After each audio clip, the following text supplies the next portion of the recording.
Can I have 6 guys here on stage? Let's have 6 guys here on stage. I really like that you're coming because of the illustration, because I want to use an illustration with an European. It looks like them. Please stand this way. All right. Pay attention, because there's a lot of media propaganda, and I'm saying respectfully, if you say that the Europeans are wrong with slavery, and they are very wrong. There is no, what they did was inexcusable. But there's a part of this we don't consider, that Europeans entered their boats, maybe 60 of them per time. They traveled by sea to Africa. It must have taken them months, 4 months, 5 months, 6 months. Imagine how exhausted they would have been. They might have even contracted, some infection on the way, all these kind of things. They will land at our shores vulnerable. And now they want to capture hundreds of Africans. And to capture them, they must not shoot them, because if they shoot them, they will lose value. They can't work in plantation. So you want to capture able-bodied men without shooting them. How are you going to do that? You've been in the boat for months. You are weak. You are vulnerable. Now you want to capture people, take them to the boats. There are just 60 of you. You want to capture hundreds of them. Take them to the boats and do that successfully. Let me tell you the parts in the history that is missing. There was no way they could do that without our help. Am I saying the Europeans were not wrong? They are very wrong, sinful. In fact, I don't want to say God will punish them, but you want to get what I'm saying.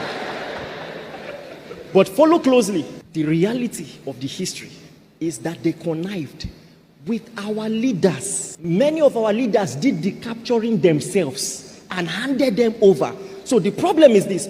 Because we have a culture of blaming others naturally, we are only focusing on the Europeans.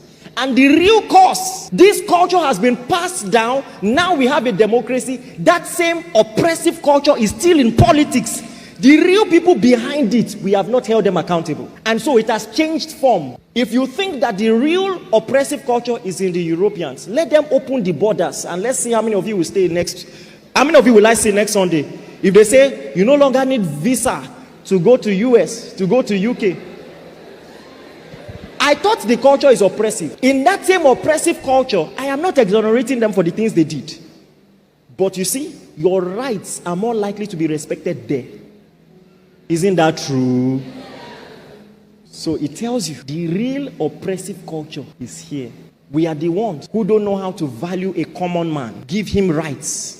Give him, we plan only for the rich. We have no structure for the vulnerable. And by the way, there are spiritual consequences to any nation that does that.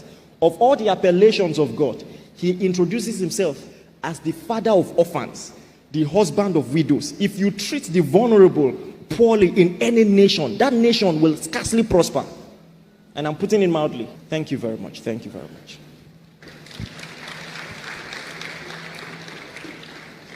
Do you understand what I just said? At the end of the day, we have to look at ourselves and say, hey, something must change. Start with you.